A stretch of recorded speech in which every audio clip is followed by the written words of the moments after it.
Hail and good morning to you all. Welcome to the program. I'm Scotty Roberts, your host. And while this is not the official Intrepid radio program, we are broadcasting in the same way on the same channel, doing all the same things, except we're a lot more informal on Sunday mornings. And for those of you who aren't aware of that or who might be new to this little program, so welcome.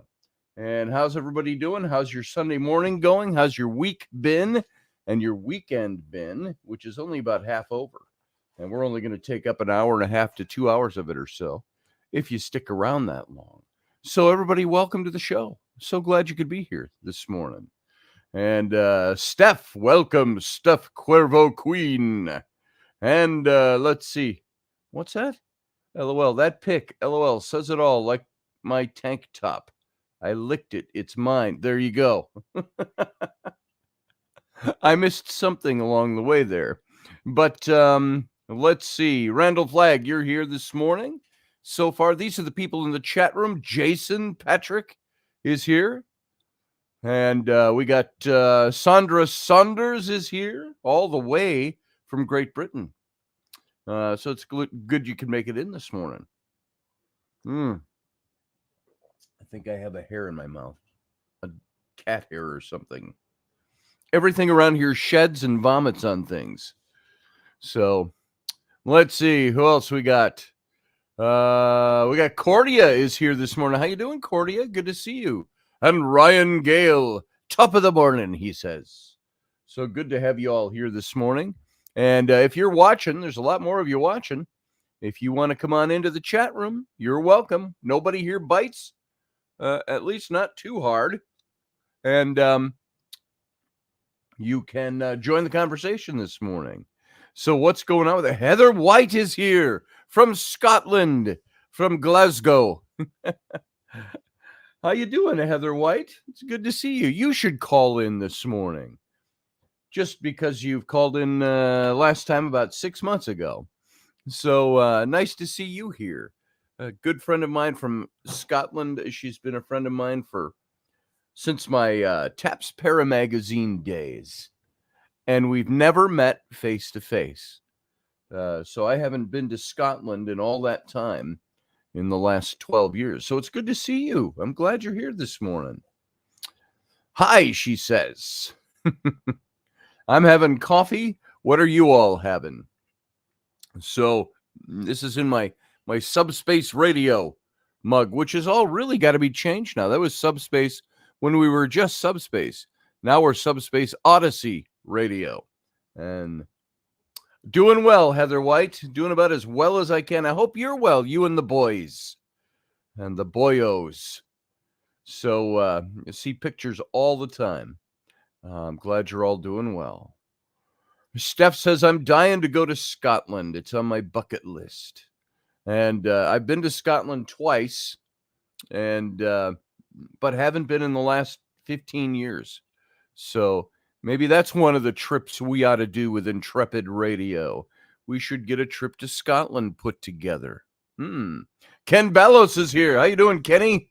Good to see you, brother. Glad you could make it over this morning. And just coffeeing up, which you'll understand that language. And I'm trying to think. It seems that there's a lot going on to talk about. Certainly a lot in the news. We could be a news show this morning. Maybe we'll hit on a couple of current topics. But the pic of Raini licking my cheek. Oh, that's what you're talking about. Yeah, I licked it. It's mine.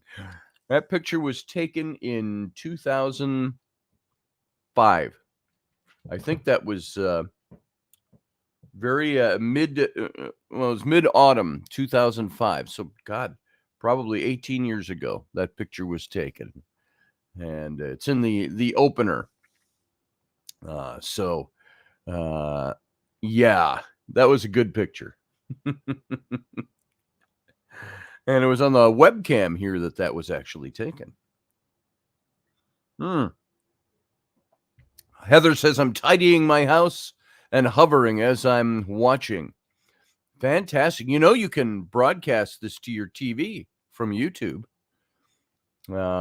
I don't know that you can do it on Facebook.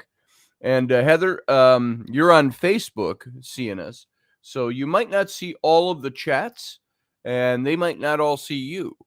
So for a better chat, go over to the YouTube channel, but stay right where you are. If it's a problem, just leave it right where it is. So it's good to. I'm glad you're here. Steph says we can fly a drone over the loch to look for Nessie. Do you know that there are live cams that have been set up for many years over at Loch Ness?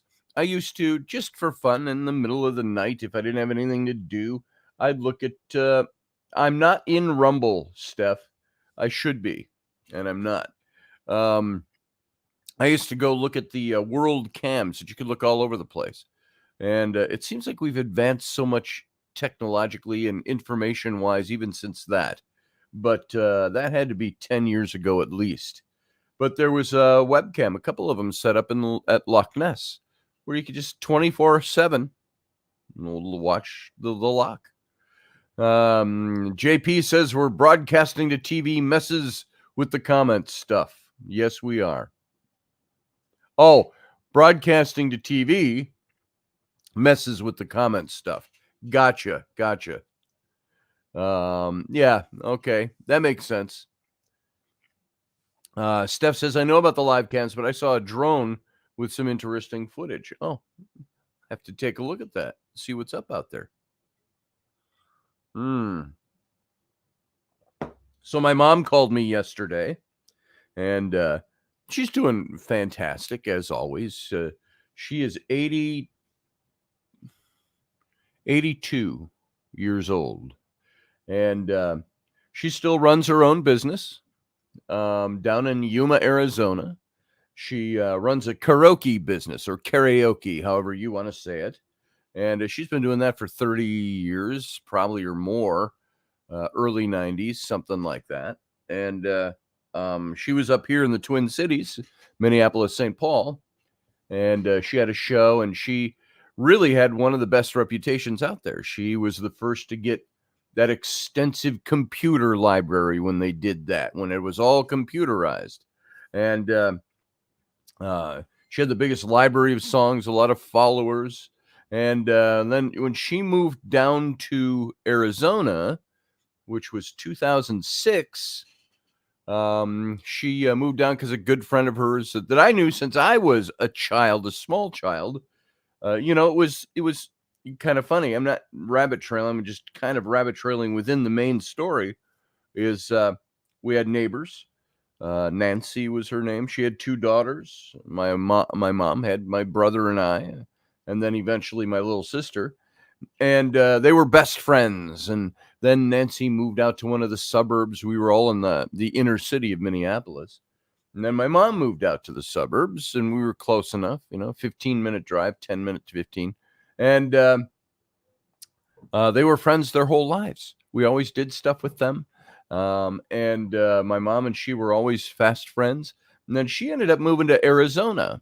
I don't know when. It was maybe 10 years before my mom did. And so my mom in 2006 says, I'm moving to Arizona. Scotty, you're about to have a little 4-year-old show up on your doorstep if she keeps her upper act today. Send her over, Brianna. We need some floors scrubbed. Tell her we need some toilets done with a toothbrush. And if she's coming over, we're taking her. So we got to get you guys over soon anyway. Now there's a rabbit trail. Brianna, you and John, let's talk. We got to figure out some time when we can all get together. So in the coming weeks here.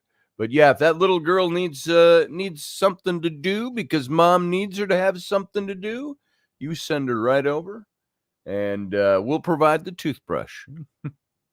So, yes, not Brianna, been there, not Scotty's doorstep, but the kid acting up.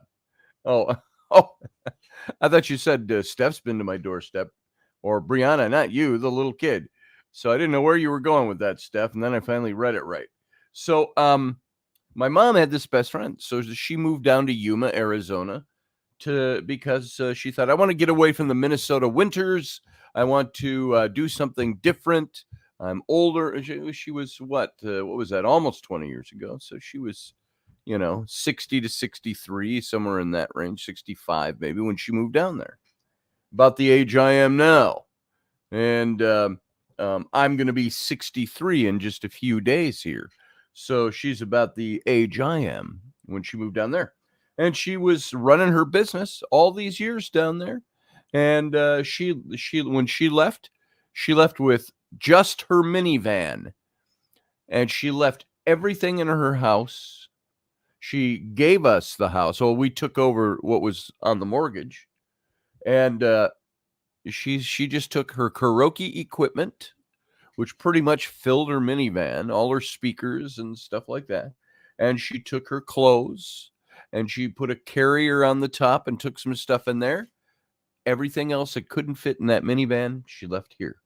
She moved down there. Her friend owned an art studio down there and another house. And my mom rented a house from her. She's still in that house. An adobe type of house. And then her friend passed away a couple of years ago, had cancer. And so my mom called me yesterday, all of that to bring us all the way back around. My mom said, I think I'm going to be moving back up there sometime in the next year or so. She said, I'm getting old. She said, I'm 82 and she's in good shape. She's still a beautiful woman, and she's aged very well. She has great genes, and she has been active all this time and doing her own business and running her karaoke company at several different locations and singing.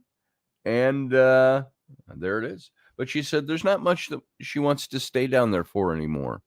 She said, I don't really want to come up and have the winters. She said, but I'd rather come up now that I'm getting older. She said, I miss being around my grandkids all the time because she doesn't see them as often as she'd like. And so I said, that'd be fantastic. So let's see. Brianna says she's been, which one is it, Brianna? She's been a terror the 4-year-old. So I know it is. It's Harley. She's been a terror all morning between getting into cookies, nail polish, detangle spray, nail clippers, and throwing her sippy cup across the living room because she didn't get a yoo-hoo. We got a couple of yoo-hoos here. And all I wanted to do was finish my last 2 assignments, says Brianna. Well, bring her over. Ellery would have a blast with her. And so if you want to drop her off, Brianna, that's cool. Raini's upstairs. Well, I'm not putting babysitting responsibilities on Raini without asking her. I just say send her over. She'll play with Rowan and Ellery. And I'm pretty sure, well, Rowan's getting to that age where she's like, oh, she's a little girl. I hang with high school seniors. See, Rowan is on the cheerleading squad, as is Ellery, but Ellery's, it's cheerleaders in training squad kind of thing. And Rowan is in cheerleading and athletics and basketball and volleyball and all that stuff. And she was bragging to me the other day, Dad, those girls I'm hanging out with, they're seniors in high school. And I said, they want to hang out with you? And she said, yeah. So, yeah, not a yoo-hoo, a Yahoo. There you go. Hey, Roger Rabbit, welcome to the program. And so my cheerleader daughter, my older one, she just is turning 12. Raini took her to the Mall of America yesterday, which if you all didn't know that's up here in the outskirts of Minneapolis suburbs, and which is 40-minute drive from here. So Raini took her and a friend of hers out to the Mall of America. That was her birthday present. And Dad did the thing where I just gave her some cash for her birthday. So she had money to spend at the Mall of America. And what did she buy? Nothing productive. Well, although one is an outfit, but she bought a midriff, a tight, long-sleeved green midriff shirt. And like a gym shirt almost, but not gym shirt. Green. And then she bought a pair of really loose, baggy Christmas Grinch, like sweatpants, but not sweatpants. And what else did she get to go with that outfit? Different things. She got a hat. It's like a cowboy hat with a Santa top on it and a bell, but it's all Grinch. It's like, well, I'm glad you got Grinch stuff. So there you go. And yes, Sandra, I was going to get to that. Ruben, I've heard nothing new on Ruben Fasthorse. So the last I talked to Susie, who is Ruben used to call her his girlfriend, then he called her his wife. They've been together for 8 years. They're not legally married, but I think they're legally common law. But she doesn't know much new. She has, if you're thinking of Ruben, think of Susie in your prayers too. She had coincidentally a massive, very traumatizing head injury several years ago. And she's still dealing with stuff from that herself. So she's in the midst of all this, seeing doctors on her own thing and her own stuff, her own neurological stuff. And all this happens to Ruben. And so she's trying to deal with both. And while juggling her own health, there's something about Ruben's relatives from, I don't know where they live. I don't know if they're in Sioux Falls or Grand Rapids, South Dakota, or if they are on the reservation, Pine Ridge. I'm not sure where they live. It's all kind of in the same area over here, west of here. And they want to drive out and see Ruben and help make some decisions. So as to what's to happen next, we don't know yet. So the last word on Ruben is that it's now over 2 weeks. He has since probably a stroke, but I can't say that because I don't know the exact facts. But he damaged when he had his first brain injury about not quite a year ago from the head injury from that door. And you all kind of know that because he would come on the show and he'd have half his head was shaved and a big long scar where they had to cut him open and release the blood on his brain from that injury. He had they had a door in their bathroom that sticks, and in the middle of the night he got up to use the bathroom and he couldn't open the door, and he's pulling on the door and he's got his head down and he cracks that door right into his head and it knocks him unconscious. He falls to the floor, and that was the first one, and they took him in for that, and he had that surgery on his head. And Susie thinks that they didn't keep him long enough. They didn't observe him long enough. And because he kept getting a little worse, you've even noticed on this show that Ruben would seem like he'd be really happy and really fun and really good to be with, good to listen to. But then there were times where he was very repetitive and very didn't remember that he had just said that 10 minutes ago. And she noticed that in him, this cognitive decline, or at least not cognitive like in senility or anything like that, but not able to concentrate, not able to focus, not getting confused very easily. And then the 2 weeks ago, she said he had come back to bed in the middle of the night. He had gotten up and said that he had hit his head on the door and fallen and passed out, and he went to bed. But she knows he wasn't injured. There was no bruising. There was no blood. And she's thinking he was confused about that story because she doesn't think he re-injured his head, that he banged his head again. But from the descriptions of what you're seeing with him right now, it looks like because of this brain trauma, he had, Susie even used the word cerebral hemorrhage. I said, well, that's a stroke. And she said, they didn't say he had a stroke. So she's got her own, with her own head injury she had, her own little bits of cognitive disconnect. And so she was very confused when she was telling me about that. And so I think that she might have the same thing going on in a different way. And maybe the doctors are saying, he had, because she's telling me the whole right side of Ruben's body is dead. It's like paralyzed. And he's got activity on the left. I don't know how the words and the language you use for this, but he's also being kept under, almost like it's not a coma, but it's a medication that keeps your body down, almost like paralyzing your whole body, your brain, stops brain activity, slows it down, heart activity, all of that, because they've got him intubated, respirator. But then this is what hails back to Uncle Dave, is that they said they had him on a medication, probably the same thing that did all those same things, and they had him intubated, and they were going to take him off of that to see if he could breathe on his own.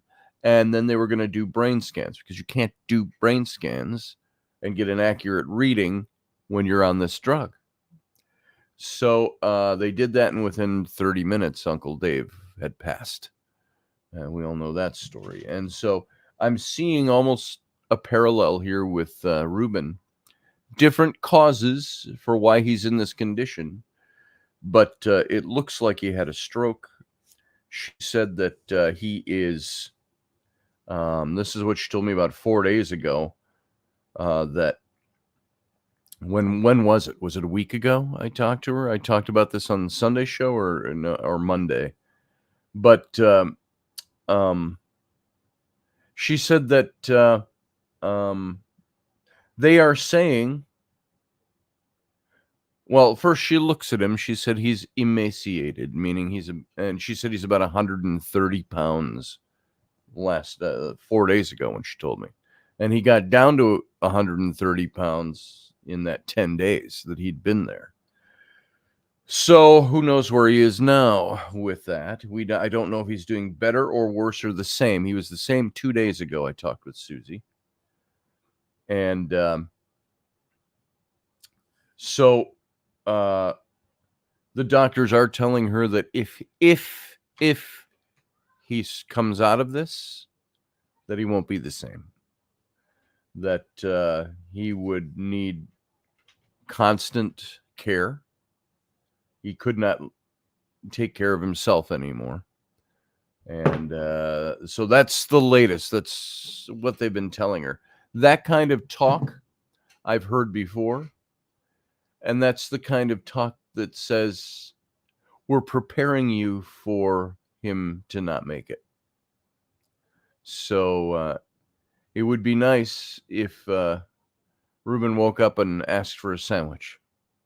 We don't know yet. We don't know what's going to happen.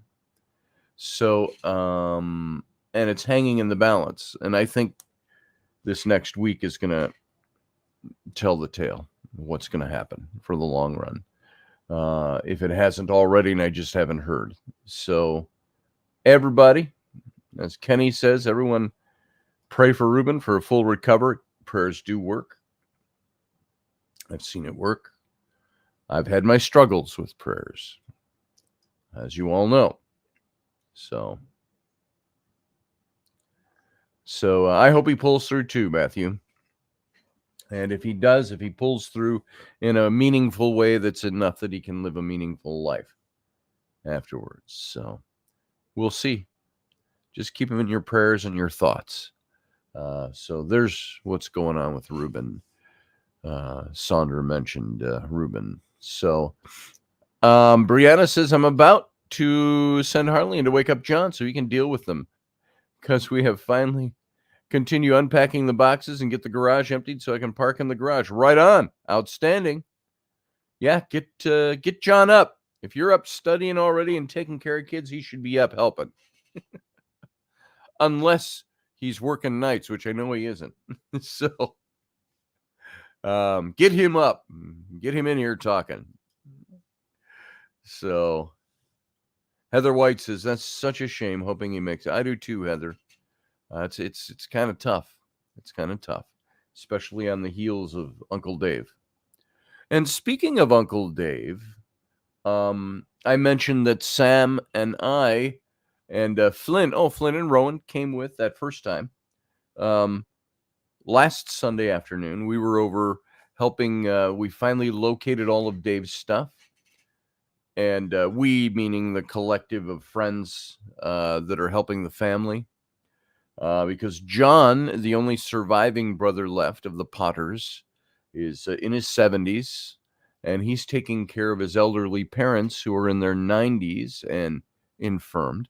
And this is what Dave was doing, was living with them and taking care of them, cooking for them and doing all the other stuff. And then Dave passed, and of course his middle brother passed of cancer the same day. If all of you remember that, Dave passed, and then his brother passed away an hour before he did. And so the two brothers passed on the same day.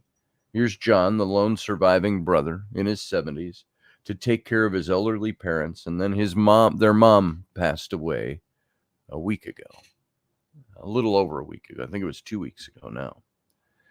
And so John has dealt with 3 of his family members. His mom and his 2 brothers all died in 3 months' time.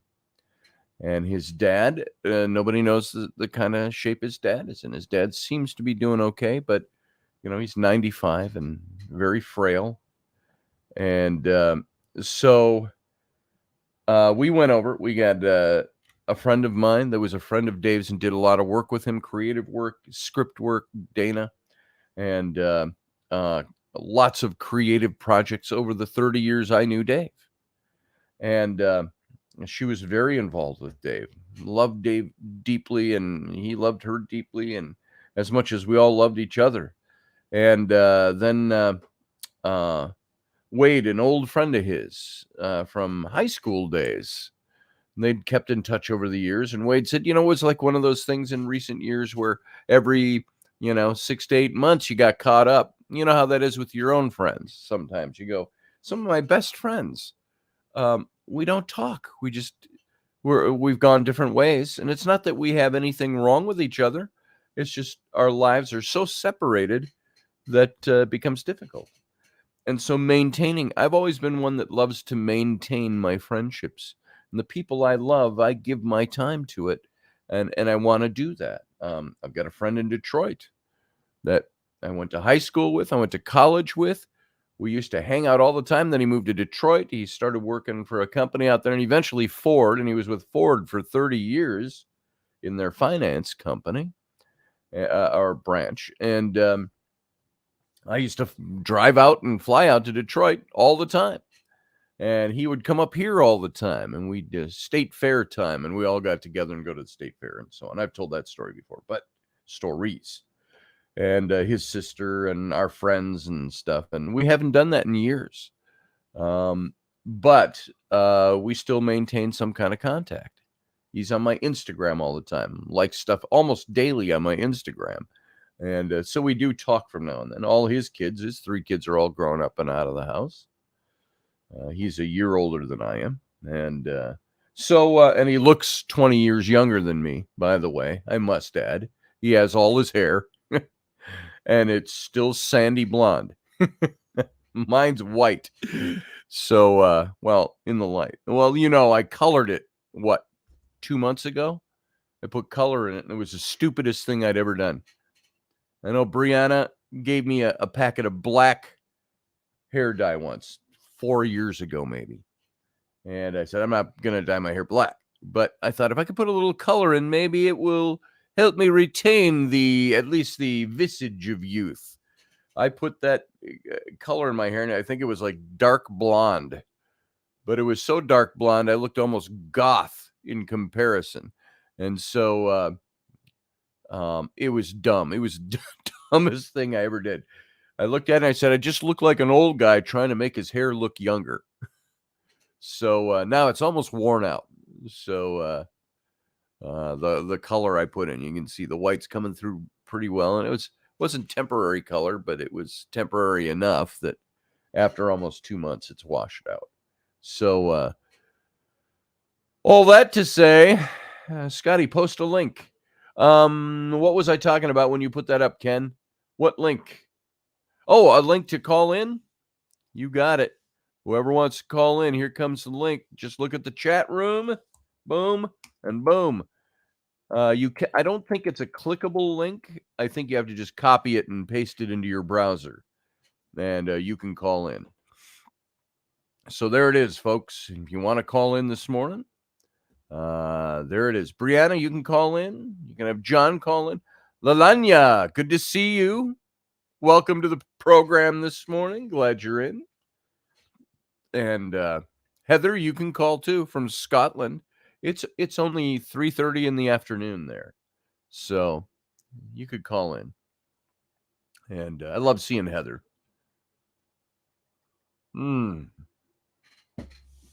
Coffee. We might have a Raini sighting this morning. I don't know. She, like I say, she was gone all day yesterday at Mall of America with Rowan and her friend. And then she drove up to her mom's to pick up Ellery, who spent the day at grandma's. And so they made the big circle and came back down. And they got in about 10 o'clock last night. And after being gone about 12 hours. And so she's worn out. I said, come on down and say hi. Lalanya says, was watching some old... I can't read this without my glasses. Where is it? Was watching some old Ancient Aliens with my husband the other day, and you popped up. Kaboom! Yeah, that's a long time ago now. That's 20... Those shows aired that I was on. I was on 5 episodes, and they all aired in 2013 on the 5th or the 6th season. Here's Kenny. Hey, good morning, everybody. This says we might get some feedback from you. It's asking me to have you. There's some glitch with the sound, but I'm not hearing myself bounce back, so it must be okay. Yeah, you sound great to me. I'm not hearing any feedback either. So, all right. If it does, I'll just, Yes. Oh, by the way, Steph says, whatever happened with your JVJ appearance? I didn't see it. He had to cancel that at the last minute, Steph. And then he said, let's do it tomorrow. That would have been Thursday. And then Thursday he said, it's a no-go right now. He says, we're just going to temporarily put it off. So I don't know what's going on or what he wanted to even talk about. Maybe just politics and stuff. I don't know. So it's coming. So what is it you want to see, Steph? I want to see that. Let's see. So what's on your mind today, Kenny, KB, Ballos? Not a whole lot, Scotty. It's a beautiful day in the neighborhood out here today. And still get a bit of mid-50s, I guess. We'll do a little work on my Mustang. And yeah, that's about, work on that a little bit. And that's about my day. And then I might go to the cruise in later on this afternoon. Right. I do that. So that's my day right there. I have no idea what we're doing today. Possibility I might. I'm not sure yet. It depends if I get everything finished and set up. Possibility I might be back tomorrow morning for morning coffee with me. So. Right on. Possibility I might be on tomorrow morning. I know you've been working on a new platform, so. Yeah. So I'm working on that and see how it goes. Right on. We'll go from there. I know I have had my mornings have been so packed the last couple of weeks that I haven't gotten on to say even hi over there until I look and it's already 10:30 my time, which is 11:30 your time. So, but the 2 times I tried to get on, you were already gone. Yeah. So, it happens. Jason, what you talking about with picks? What picks do you want to see? You talking to Steph again? So, well, that sounds fun, doing car stuff. See, I was never a car enthusiast, so I never got into doing car stuff growing up or anything. It's just not something I got a chance to do. So, well, Scotty, it's something that you gotta like to do. You like spend just a little money to restore them. Like I said, I've got the 67 Mustang. Yes. Mint condition, and So I enjoy taking it out. 67 Mustang. 67 Mustang. They were pretty new back then in 67, weren't they? Yeah, I mean, yeah. Yes, it was. How do you know you're getting older? When you say, I was there. I was there when the first Mustang came off the showroom floor. Assembly line. That's what it was thinking. Yeah, I remember the first Mustang. Matter of fact, my dad had a 64 and a half Mustang. Then he had for a couple years. Then he turned around and bought him the Mustang Fastback. Back then it was called the Fastback GT. It was white, the white red stripe and red interior. Yes. I would love to have that car there. I mean, I would love to have it. There's Jason. We're getting feedback on you, Jason. You got to do the ear thing. Oh, you got him. All right. Brianna says, trust me, Scotty. We know that. Always calling John. He's there. Something's wrong with the car, or Raini hit a turkey and bashed in her hood, or the door won't shut on the van. John was always there. When we had the big Moby Dick, the big old Suburban, and it was having problems, big white Suburban. We called it the White Whale, the Moby Dick. And but it was a cool car. I liked it. But then it had brake problems that were going to cost me more than it was worth. And but John was out helping because it wouldn't start. John would come over and help with some other little engine problem, or he'd come over and help do this or help do that because he was handy that way. And what else? What she talking? Oh, Raini, when I was down in Louisiana, I think it was, she ran into a turkey, flew off the side of the road and into the front of her car, bashed in the front of her car.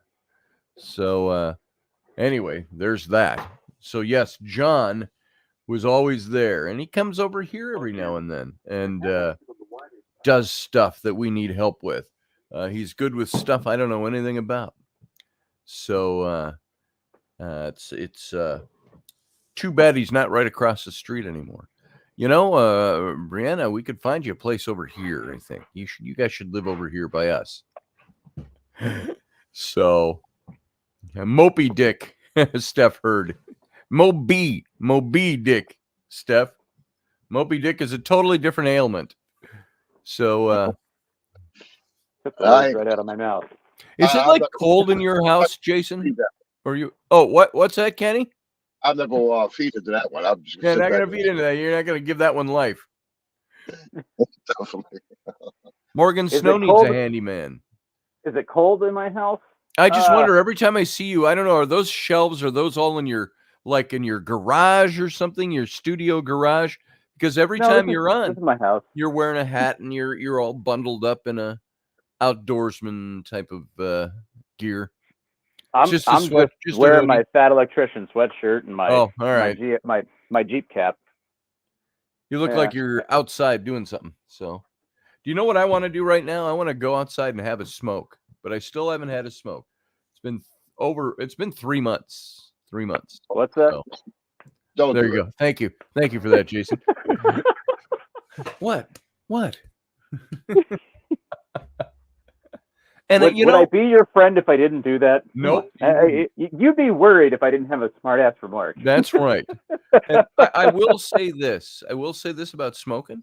I don't care. It doesn't bother me that anybody smokes around me. I'm not going to ever turn into a smoke Nazi, but I am certainly done. Here, I'm going to get rid of that banner. I am certainly. I quit. And I thought, well, if I start up again, if I just have one, I'll smoke a whole pack. So that's the reason I've said, and Brianna coughs on cue. If I light up again, so I just exactly what happened to me.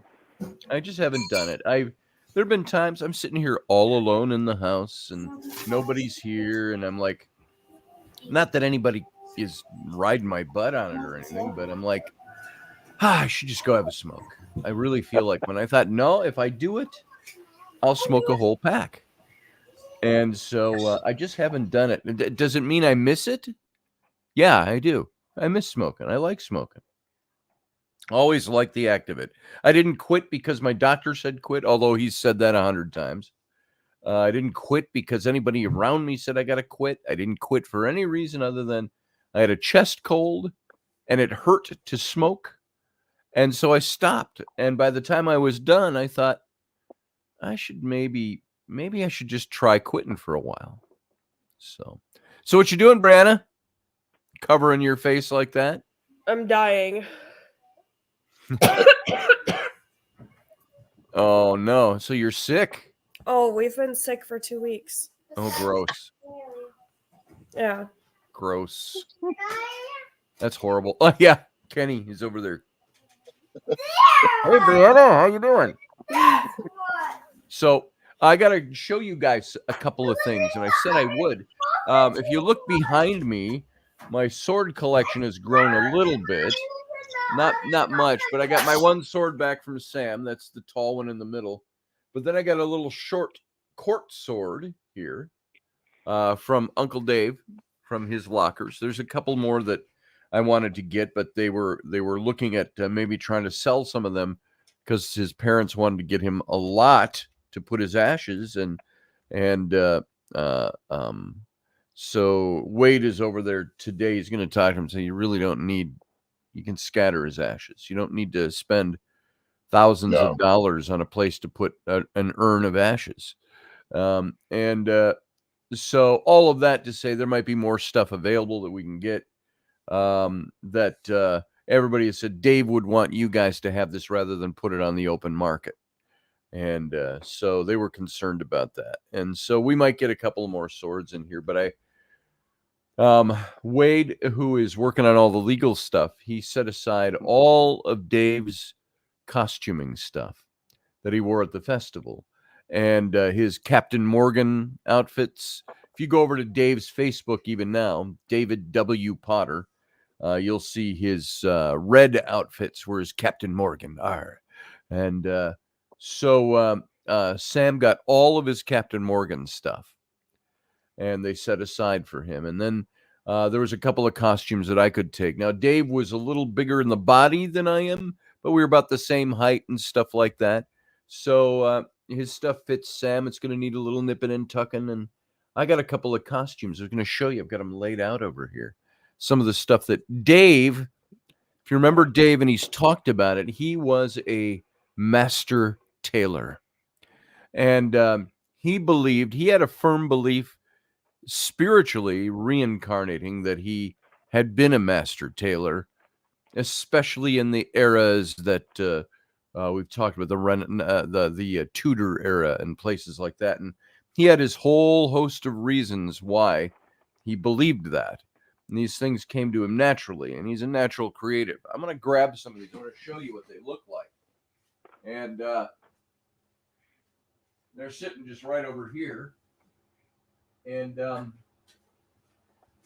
these are a couple of the costumes that he made. And of course, my camera's far enough away, I think you can see these. This is the one I had said when we first started talking about his stuff after he passed. I said, there's only one thing of Dave's I really want. And I said, that's to remember him by. And that's this coat that he made. This was one of his Captain Morgan coats. That was a big long coat, pirate coat. And so I've worn this in a couple of photos with costumes, and it's long tails on it. So this is this is his captain's coat. And so I got this one. And then underneath that was something I hadn't seen in a long time.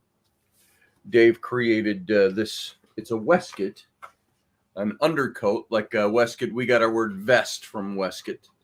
It's got the lace up back on it. They were adjustable, but he had done all the hand. It's really hard to see in this light, but all the hand brocading, he stitched all of that by hand. Whoa! On this, and so it's an elegant piece. I don't think I'd wear it with this coat if I ever wore this coat for anything. But if I ever get out to the festival again, just to visit, But I got one other costume of Dave's, and this is all part of who he was. This is stuff of I wanted this coat in particular because I wanted this to remember Dave by, and that's just going to hang on I'm going to put it on a mannequin here in my studio, and that's where that's going to hang. So I've got that, and hang on a second. Then I also have this is a costume. I think he made this when he became the Lord High Sheriff out there. Now this is just a doublet. A doublet was just a coat. And does this have detachable sleeves? It might have. Yes, it has detachable sleeves, which is the way they were made for warm weather. But this has some, you can see his tailoring in this coat. And this isn't just applications he's put on. This is what they called, I think it was called slash and puff, something like that. It was where all of these pieces here, these round pieces, are the fabric that is underneath the lining, and they put a slash in the fabric here, the black fabric, and then you would pull this out. It would puff out, and you'd stitch it into place, and there's a little pearl or a diamond or something that's sewn into each one of these. And then you can see even the craftsmanship. This is the liner. That's the inside of the coat, and he did all that on the lining of the coat. That's all ribbon that he sewed in. So this was one of his. And so if I ever go out to the festival, I may wear this, if I ever go visiting out there. But you can see even the sleeves. It's got the slash in the sleeves, which was that period, and then the slash and puff on the. So just showing that to show the kind of elegant. If you were to have a costumer make this for you, it would cost you a couple of $1,000 easily because of the kind of garment it is. So that's a couple of the pieces of clothing of Dave's that I got. And Sam got his red stuff. And we got a couple of other little pieces of things. And it's not like vultures descending. Sam was even very reluctant to ask, is there anything of Dave's I could have to remember by a costume piece, a hat, a coat, a sword, or something. And so we got all his Captain Morgan stuff. Sam pretty much got the lion's share of that stuff. He was the one that I think was probably, out of all my kids, he was the one that was the most saddened and the worst affected by Dave's loss. And so he got a few costumes out of it, and he got a bunch of swords and daggers and things like that. And there's a whole bunch more so that are sitting in storage that Dave used to teach classes. He's got like 40 swords sitting in containers in his storeroom, but they have nice hilts on them. They look like nice stuff, like what I've got up on the wall there, but the swords are all curled at the end. They're blunted for class, and there's no edges on them. And so they were all manufactured to be training swords. And so I think Dana, she has classes that she teaches still, and she's gonna probably have those in her studio. And there's some other swords that we're looking at. So we'll see. Did Dave make costumes for people that he did? Them? He did. He made a lot. He did a lot of costuming, and for people out there, and he was very good at what he did. The boots that I wear, he made my boots. He would just simply, go find boots. He'd go find a good pair of boots at the store. I'll go with you if you need, just a nice pair of boots.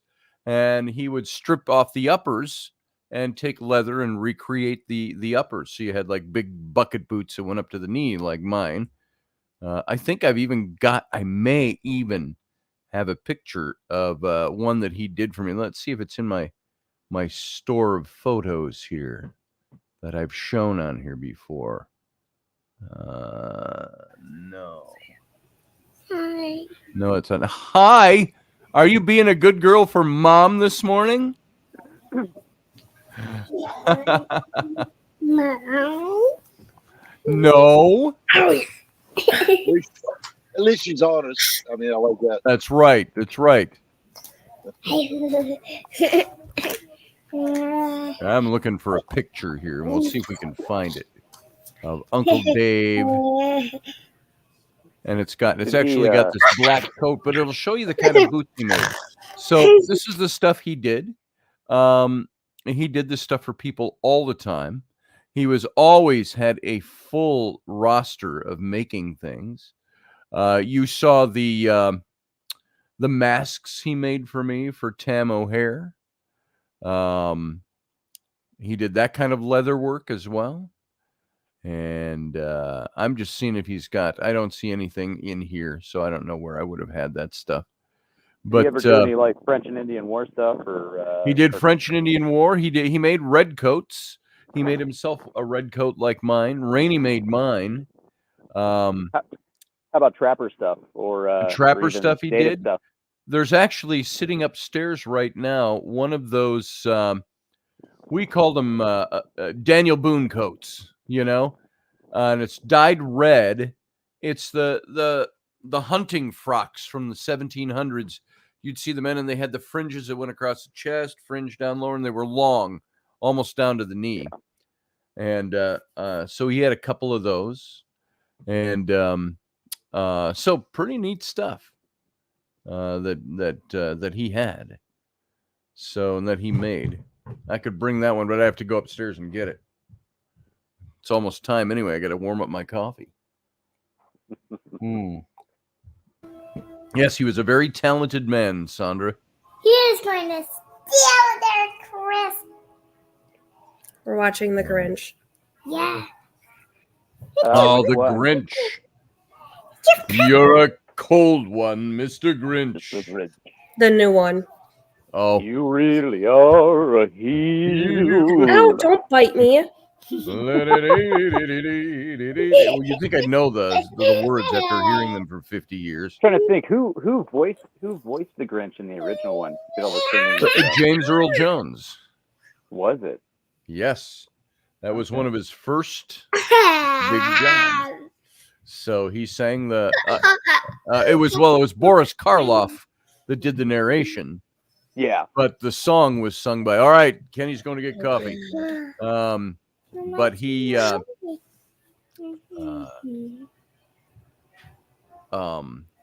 the singing. James Earl Jones. Okay. See, I didn't know that. I just figured it was Burl Ives. Burl Ives. Yeah. Silver and gold.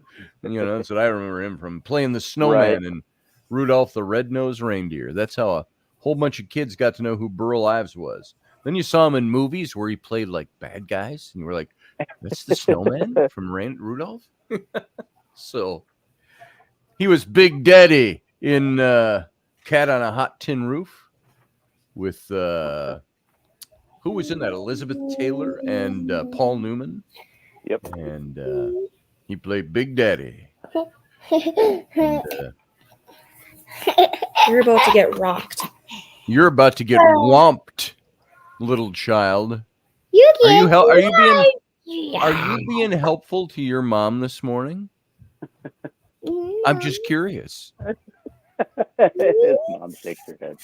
Harley, are you being helpful? You're helping mom get her stuff done. You're being quiet for her when she needs the quiet. That's what you're doing, right? Look at that big cheesy grin. Yeah, I know that grin.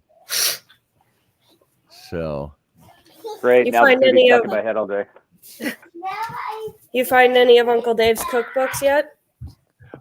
We found a bunch of his papers. He's got boxes, and Uncle Dave was a lot more organized than you'd think.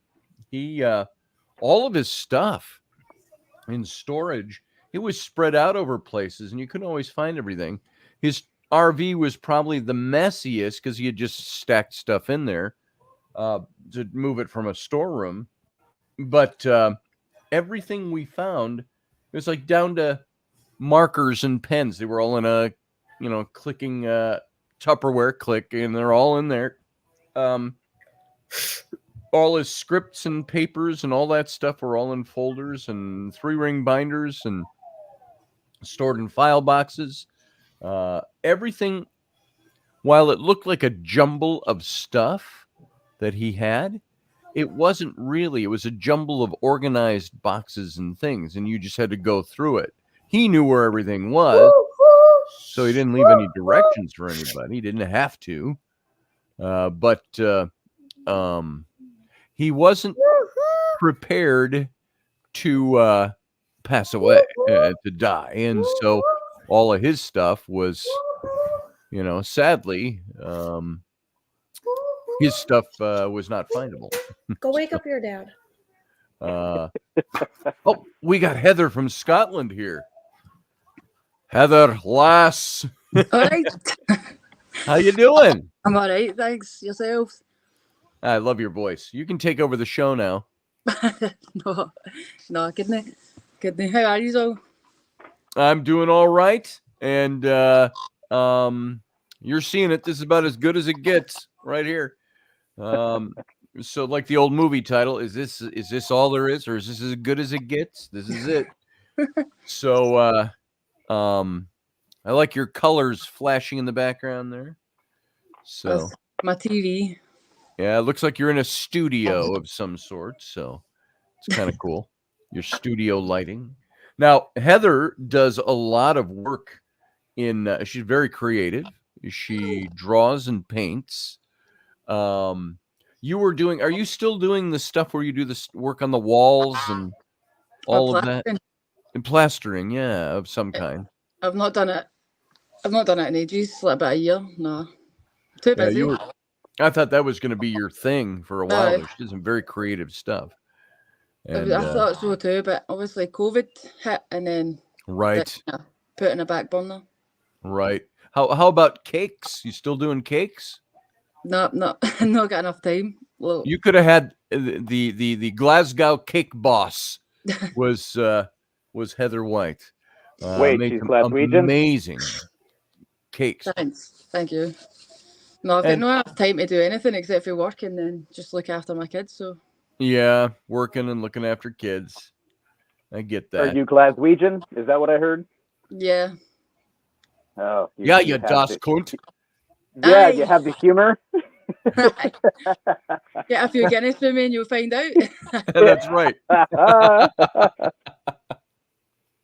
Places on my bucket list to go. No, you should definitely go. When I was in Loch Ness or in Inverness, and then we went down Loch Ness, we went back around and down, but we went around Glasgow. We didn't stop in Glasgow the last time I was there. And we just didn't have time. We didn't put it on our itinerary to go visit Glasgow and see the sights. So I'm going to have to do that. Yeah, you should definitely.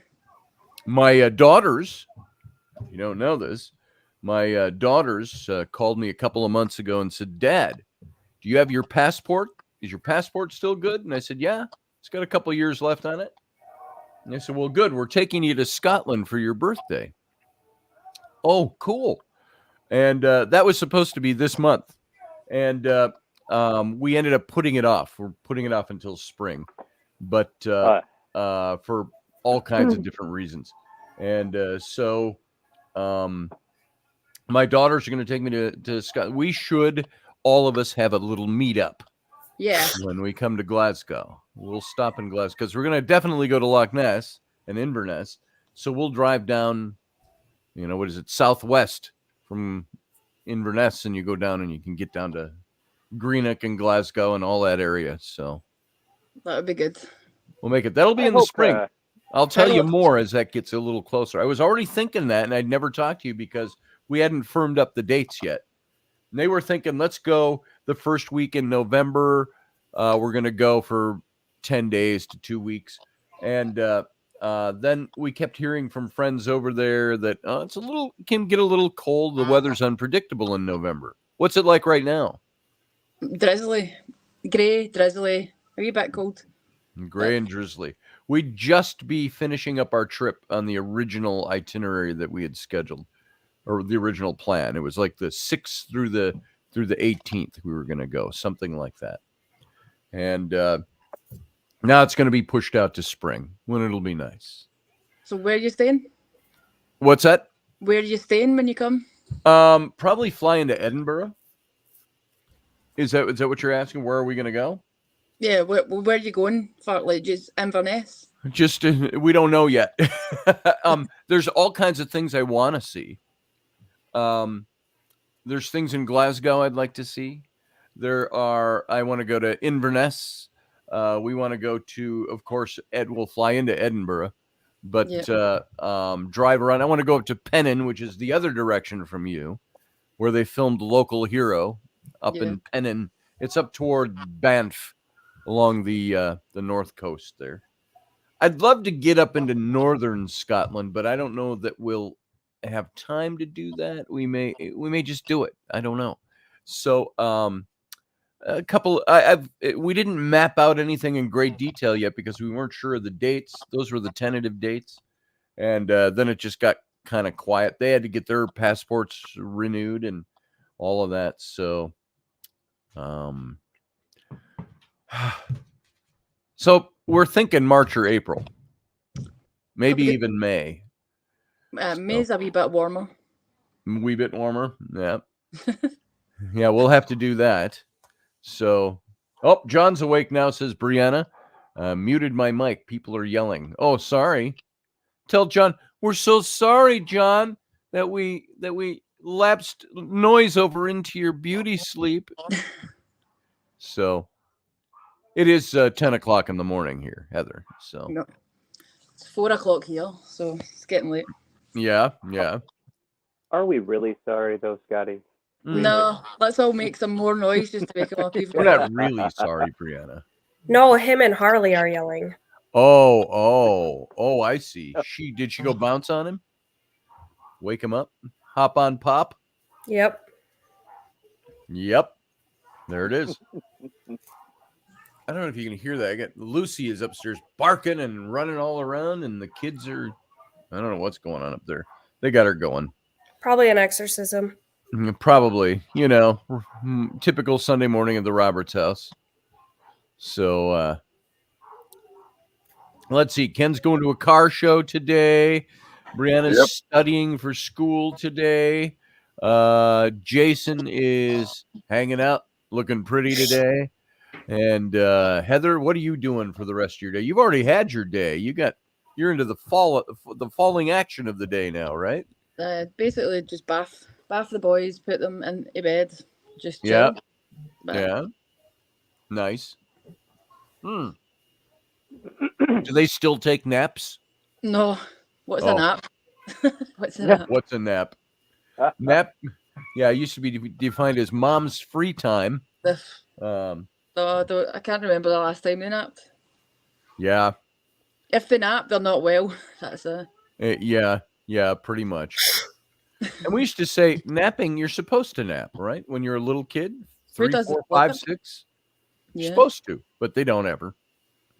So, and then if they do, they fall asleep for 2 to 3 hours, and you're like, oh, I better wake them up so they're not up until midnight. Yep. So there's that. No. Well, then there's the fact they're being quiet. And with kids, when they're being quiet, something on a level of a war crime is going on in the house. Yeah, a war crime. You have to, That's look it. what I drew. Oh my God. What did you draw that on? All over the wall. You know what? My little girl did once, Ellery. She's now pushing 9. She'll be 9 in a couple of weeks. But when she was like 3 or 4, she got onto my desk and I was drawing pictures for a client for a book. And it was all just rendered in pencil, one of these drawings. And she took my eraser and thought it would be great fun to erase everything. And she erased a whole picture. Now I could still see it and make it out. But I was like, you did not erase that picture. Yeah, she did. Oh, yeah, I did. And that's where it's like, I remember the Calvin and Hobbes. Do you remember Calvin and Hobbes? The comic strip. Do you remember it, Heather? Do you No. ever see Calvin and Hobbes? He's supposed to be a little 6-year-old boy, and he's got the imaginary tiger. That's his friend. And but a fantastic series that this guy did. But Calvin's at the coffee table in the living room, and he's pounding nails into it. And you see his mom comes in and she yells, "What are you doing?" And he looks down, and then he looks up at her and he says, "Is this a trick question?" So, yeah, what are you doing? Well, I'm pounding nails into the coffee table. Duh. There's a guy on Instagram, and I can't think of his name right now, but he's been in a couple of movies. He does he's big into golf. He does comedic stuff too, and he has this these videos that he puts up. And it's like conversation with a 4-year-old. Ah, yes. And the character that he has created, and he plays it himself, is of his 4-year-old son, and wearing this oversized Stetson, usually wearing some sort of like Southwest vibe, flannel shirt, and he comes in and he's always like, "Excuse me, Daddy," and then goes into some sort of just ridiculous child logic kind of thing. Yes. My kids are 19 and 16, so like Man, you're long old. gone are those. Jesus. Hang on, let me go get my Metamucil and my Advil for my arthritis. Yeah. But like just having gone through all of that stuff and seeing it, it's just Right. I die every time. It's priceless. Yeah, the stories just, we just could do tell. a search for like conversations with a 4-year-old on Instagram. Yes. You will be glad you did. I have some great memories of Sam, my now 22-year-old son, Sam, who when he was 4, all kinds of stuff. And I remember one in particular. Now, remember, I had custody of my children, so I raised my children. It was just me and my 3 kids. And the girls went to school. This was pre-kindergarten for Sam. He was 4 years old. And he got into the Lord of the Rings movies back then when he was 4. And he kept spouting lines from the movies, "Never again! None shall pass!" And, he'd do all of that. And but because we were a Renaissance festival, we had all these costumes all the time. The girls had these hooded cloaks that they wear out to festival, and they clasp them with a clasp in front. Oh, I hear a young man. He's running about with a toilet roll tube. But Sam had on, he was wearing underpants and a cloak that he clasped at the neck, and it was a little too long, so it was dragging behind him. So Heather, you're probably very familiar with what that's like. It could be a bath towel, it could be whatever. Underwear, nothing but underwear, little tighty whities, and a cloak. And then he's got all these toy swords, this being one of them. His toy Sting sword, which back in the day worked. It would light up blue and it would make noise. And but he had that tucked into his underpants and hanging down. And then he had another sword, a play sword, tucked into the back of his hood. And then he also had a toy bow and arrow. And not Lord of the Rings related. It was red and white striped, and had about a half a pound pull on it, And he'd have these arrows that are fake arrows that you could put on it, and you'd twang, and the thing would just and land.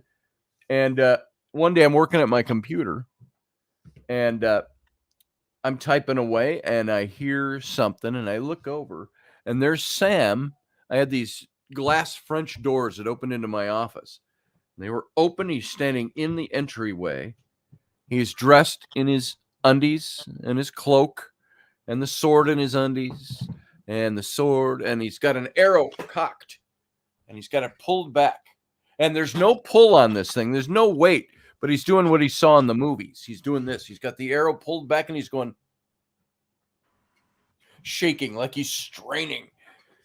and he's got it pointed in my direction. And I said, Sam, don't you dare release that arrow. And before I got the word arrow out, he goes, shing. He goes, foop. And there's no pressure to it, but it goes, foop, and it lobs right over, hits me right in the side of the head. And I said, why you? And I got up and I chased him, and he went, ah, and started running. He had this cape flapping behind him, all these toy swords flopping, not really rattling. It's plastic. And I finally caught him and taught him a lesson. And it was funny, though. He remembers that one. But there you go. That's what that reminds me of. And that's what 4-year-olds do. Heather, is that what your 4-year-old does? Stuff like that? Kind of. My 4-year-old thinks he's a princess. Runs about. But there was a funny story. I don't know why he started off. It had a cape on him, and then I went and left him. I was cleaning the house or whatever, and then he had like a pair of pants on his neck. He put his pair of pants on his neck, and then I went away, and I was like, he's been too quiet. So I stalked back into the living room, and he's got about 20 pair of his own pants around his neck. He was going blue. I was like, oh my God. I was trying to rip these pants off him, and I was like ripping his ears off at the same time. But I got such a fright. I was like, don't ever do that again. Oh, Jesus. It was like a big neck brace of pants. Oh, wow. It was terrifying, but it was funny. Like after we lost Kenny. I just noticed. Let me take that pause to say, hey, Sean Holt, good to see you. You're out there. I was going to say it when you popped in. Go ahead. You were saying something. Well, I don't know. It was funny after I managed to get them off his neck without him dying. Yeah, well, it's good that you did, obviously. Luckily, I walked in the living room at the right time because he was just about blue. Oh man, he got a fright, so I was like, I don't think he'll do that again. But he just keep tying him on or something, and I was just putting the leg of his pants on his head. Put like 20 pairs of pants on his head, and his neck was like that, full of pants. So obviously he's got a fright, and obviously, but it was terrifying. But yeah. After it, we had a wee laugh about it. But Jesus, if I'd never went into the living room, he'd probably have been choked out. That's crazy. You're a parent, and you're there. You're in charge. You're watching. 5 minutes later, he's got 20 pairs of pants choking him. So, yeah. What are you laughing about, Harley? Apparently she finds that hilarious. Brother Joseph Andrassi is here. Good to see you, Joe. Nice to have you here. This is the guy. Sean Holt, are you still around? Oh, there he is.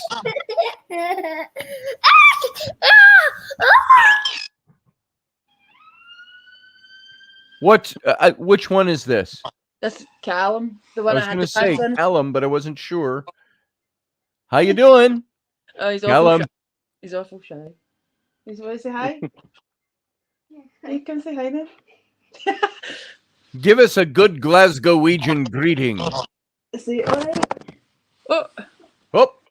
Hello, but you say hello. Hey, Callum. How you doing? Kid, no, he's too shy. But yes. He's not. Morgan Snow says bow and arrows are dangerous to have a hole in the door from. Don't you dare. Yeah. Well, you know what? It had no pull on it, so it wasn't too dangerous. You can poke an eye out maybe, but if you got the right trajectory on it. So, I mean, you could have always traumatized him for life and just slumped over in your chair. I could have. You'd never do that again. We had a moment with the Highland Regiment, a red-coated group, French and Indian War, 1750s, and we were out at a big reenacting event, and of course everybody there is all dressed out for the rendezvous. So it's all these kids in Revolutionary War era clothes, and they're all out playing in the fields, and we see a group about 100 yards away from us. and there's a group of kids all kind of standing in a circle out there, about 15 of them. And there's Sam, again, about 4 years old. It was the same year, moving back and forth between all the kids in the circle, and he's yelling, and he's got a big wooden sword I had just gotten him at the rendezvous. You know, a $10 wooden sword. A big two-handed claymore is what he's got. And he's going back and forth, and he's swinging at all these guys, and they've all got their wooden swords, and they're fighting him. But he's going back and forth from the middle of the circle, and he's yelling, "None shall pass," and "never again." And he's out there fighting them all, and all his guys in the regiment, we're all watching, just standing there laughing, watching Sam holding off at least a dozen kids, and Mr. Energy back then. And so anyway, so that's that. I am going to go warm up my coffee. If you all want to take over the conversation for a couple of minutes, Heather, regale us. Tell us a story. I don't know. I need to go make their dinner anyway, so. I'm going to Something go funny. get some coffee. I'll be back in 1 minute. Everybody sit tight. Don't go 59, anywhere. Or as they 58, say, 57, as they say elsewhere, they say, don't go 55. nowhere. 54, 53, 52. Yeah, he's timing me. I'm not even out of the room yet. Put on the spot. Gotta keep you on your toes, Scotty. Okay, stop it. So, how's the weather? Oh, well, doesn't it? Come on. Say it again, kiddo. Say hi.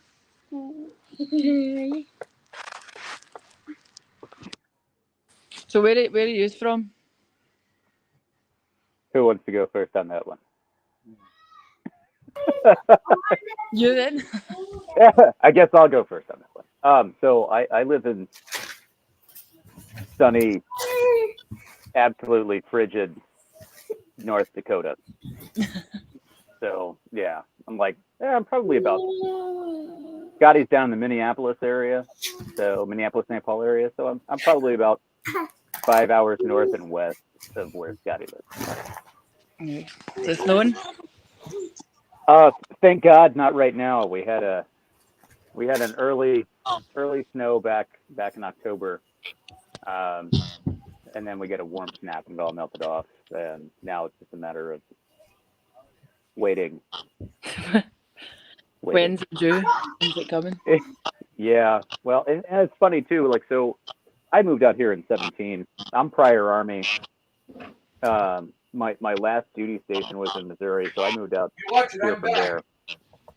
But before that, I'd been at a place called Fort Drum, which is in upstate New York. It's like 30 miles from the Canadian border. So negative 35 I'm in the room.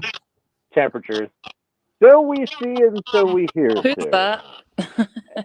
And so when I took the job out here that I applied for, I was talking to the hiring folks, and I was like, "So what's it like in North Dakota?" And they're like, "It gets Cold? really cold in the winter." Yeah, and I'm like, "Well, I was at Fort Drum, so negative 35 and lower is nothing new to me. Whatever."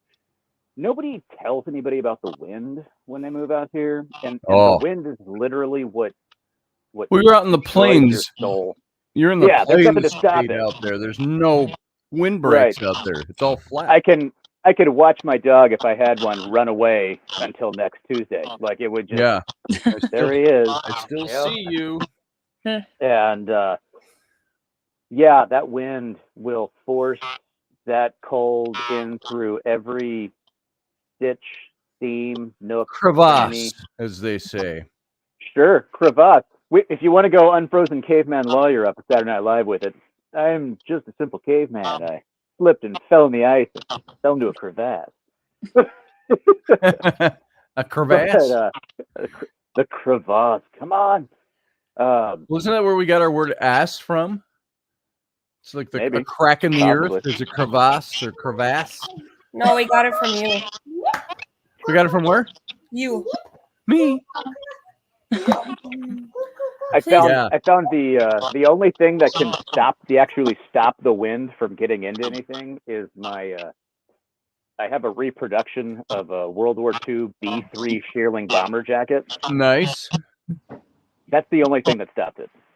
Nice. Like, we put a man on the moon in 1969. We have sent satellites out to the furthest reaches of space, Over and you there. can't.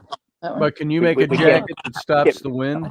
Right? Yeah. No. I have to rely on 1940s technology to do it. Right. Sama. Yeah, there's a couple of jackets like that I'd like to get my hands on.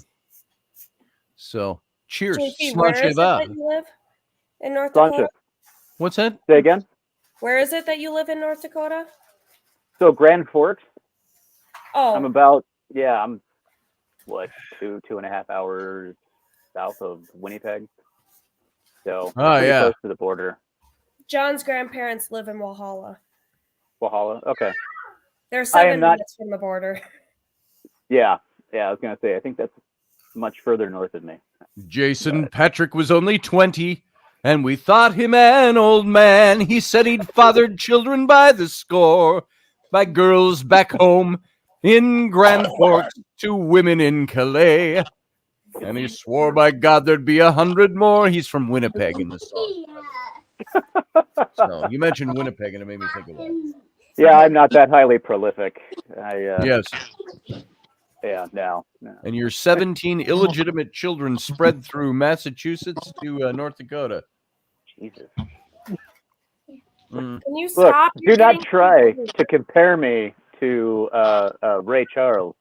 Right. No. I am not that epic in terms of reproduction. That was actually a very, very old Steve Martin line.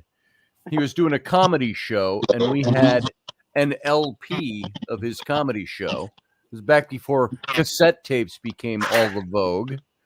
And we had an LP of his from the late 70s, the early 80s. When he did the white suit with the rabbit ears, Steve Martin. And he was talking about the ticket cost for his show. And he said, what does the ticket cost? He said, like $18. And we're like, you can date that right there. And he said, I think we should make each one of my tickets worth $10,000. He says, one show, goodbye. And with my take. And he said, then I could support my 17 illegitimate children spread across the country. So there you go. Jesus, Mary and Joseph. Yes. What is Brianna saying here? Morgan, get some of the clay flower pots and the candles. Light them, put the clay pots on top of the flame. Shouldn't go out, and it'll help heat up the room you're in with it. Really? Your heat went out, Morgan. Hope it's not getting too cold till I can get it fixed. Yeah, our furnace went out 2 weeks ago when it was still warm. We just turned it on one night because it got cold. And so we got it fixed right away. Put the toilet. But nothing. So what's I your don't weather think like? Do he's you have nearly as shy as you think he is, or say he is. No, Yeah, he's only shy at first blush. Right? Yeah. Because he has just been going all around, he's a show the off. blanket over the head. Oh, he's a show off, but he's shy. Huh? Yes, they all are. Hey, nice. You got a swing in the middle of your living room? Swing in the middle of the living room. I want a swing in the middle of my living room. Oh man. Yeah, me too. Bullshit. Well, you got one, don't you? You have 17 illegitimate children. So.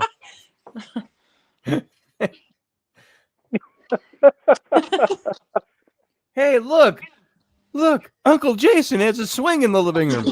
No, kids. No. I was waiting for someone to make that joke. Yes.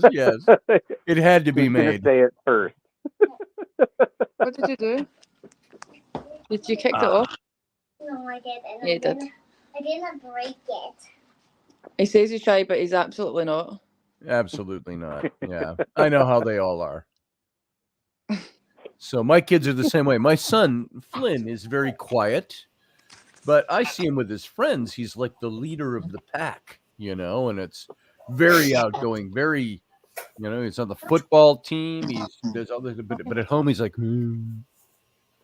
Hey, Flynn, how was your day today? You know, that's Hey, one of those son. things. Go ahead and say hi if you want to. Hey, son, I love you. Good night. Uh, Man. when my kids come to visit, it's like pulling teeth to, like, you know, get a hug. I don't have to put them to bed. They're obviously well beyond that age, but they put Right. themselves to bed. And like my youngest will just get up. Zip We'll it. be watching a show, dead middle of the show. We're like, this is great. And then all of a sudden just get up and start. I'm like, what are you doing? Going to bed? Not even going to say goodnight? You're just going to Irish exit? You know, you're just going to leave do and I not have tell to? anybody? You're just not gonna say goodnight? Do I have to? Kid, I brought you into this world. Get back here. Give me a hug. That's right. Give me a hug, or you're grounded. And now Haley just asked what Roger Rabbit meant by Adult Swing. Yes. Carly said that. Roger Rabbit. Carly and I might have an adult swing. An adult swing is a bigger swing than a kid swing. Yeah, that just means it's bigger. No. Is that what that means, Roger? Doesn't matter about how many points. Attach it to whatever it's suspended from. No bits and doodads and. Yes. You can take things so out of context here. Roger says, Carly and I might have an adult swing. Morgan Snow says, thanks, I'll try that. Oh, wait, is that out of context? That's when you tell them it's a porch swing. What's an adult swing? It's a porch swing. A porch swing, yeah. But I can sit on the porch swing. Yeah, but we run the porch swing. So yeah, that's right. Ooh, you have a swing made out of black leather? Cool, Dad. There we go. Jason, how's those nasal passages?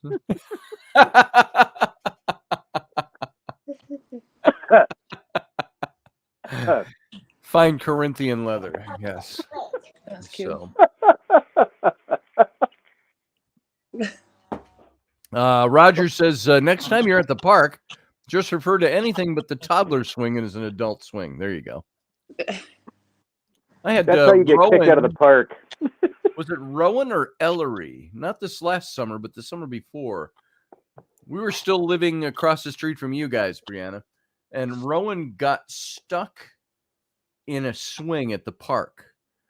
It was either Rowan or Ellery. I just remember a big kid, older kid. So it might have been Ellery, but she got into it was Ellery because she did one of those common sense things like, oh, I can still ride in the toddler swing that has the legs cut out of it, and you have to slip into it. And they couldn't get her out. She couldn't get out. And somebody called me. And so I drove down to the park.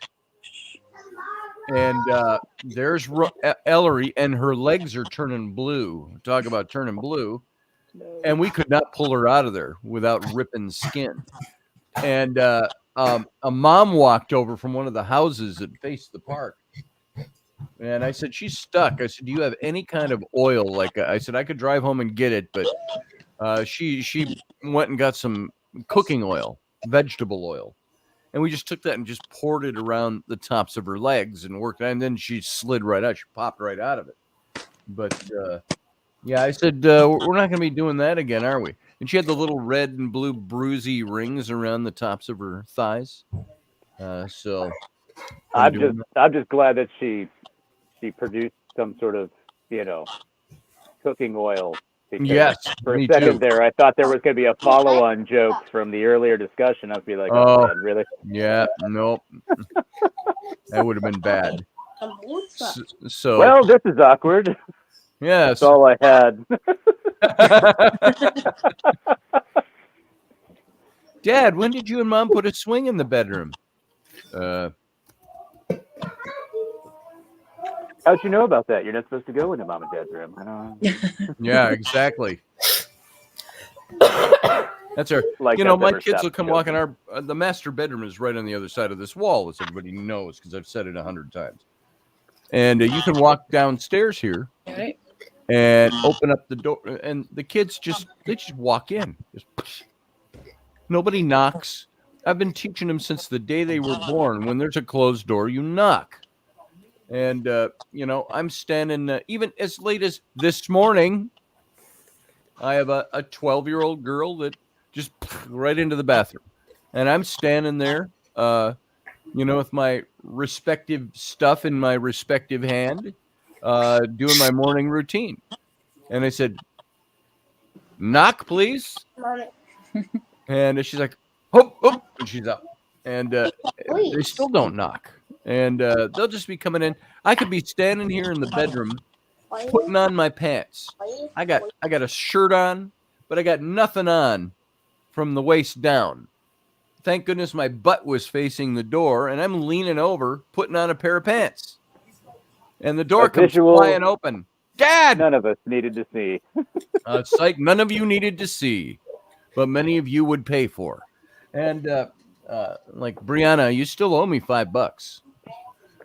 So. From what? Never mind. Put in his G-string. What are you talking about? That's right. I charge a quarter. His stage name is she owes me $5. Cinnamon. Do the math. So, but there I am, and I'm pulling my pants up, and I'm like, hello? And with guys, if a guy isn't wearing any pants and he bends over, you don't just see buttocks and all that other stuff. You see the dangly bits sometimes. And it's like, hello? I know it's a kid because right away they're screaming at you for something. And then she backs out real quick. Gross! And it's like, excuse me? It's not that gross. And I said, that's the butt that attracted your mom. That's why you got made. So don't call it gross. And that's why you should always knock. That's why you should always knock. That's it. Yeah, they've gotten to where they kind of knock on the bedroom door. It's like, knock, knock, hello. There's no lock on the bedroom door. I'm gonna put up a deadbolt, one of those, the old-fashioned bolts. I'm gonna put the two brackets on either side of the door with the log that goes over the door, so you can't open it up. So, see, I count myself among the blessed few who have never had the experience of having your children barge into your room while you are sans clothing or other adult-oriented activities. And I myself have never actually have experienced. never done that. I there are people who are traumatized to this day from seeing parental activities. I am not among them, and I am thankful. Sam used to, when I first knew Raini and she was new to the household, there was one, you're a parent, you take advantage of nappy time. So Raini and I are in the bedroom, and we're in bed, and feel the whole bed moves. And you look, and there's Sam sitting next to us like this. He goes, what you doing? Like, Sam, you need to leave the room, please. Freak wrestling. Get out of here. Bryn's favorite story. Brienne, one of my twin daughters, Bryn. She. You don't have twin daughters. Yeah, I know. It's a lie. But there was once when Raini and I were still dating, and it was in the afternoon, is all I remember. And it was in the bathroom. And I'm not saying this to be shock value, but all of you who know it was vanity sex. And so up on the vanity in the bathroom, and I thought I heard the door open, and I look, and it's closed. And I thought, oh, that was weird. But remember, this is the same bathroom where Raini had the paranormal experience, where all the drawers opened up and slammed. I thought, oh, that was weird. And a little later, it might have been a day or two later, Bryn came over to my desk and she said something about, oh, Dad, I just wanted to say, you should try locking the bathroom door once in a while, or put out a sign or something. Abby's like, yeah, put out a sign. And I'm like, oh, that was you.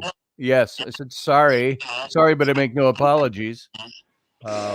So, yeah. Hey, I need to go. All right. Dinner. On that note, Heather needs to go. She says, I'm so offended. Oh So, my God, I can't believe what I'm hearing. Disgusting. Heather, it's so good to see you, You used to. and I'm glad you called in. And we'll talk some more as we get closer to taking a trip out there. We'll get stuff lined up. So, No bother, I'll get you a bottle of Bucky.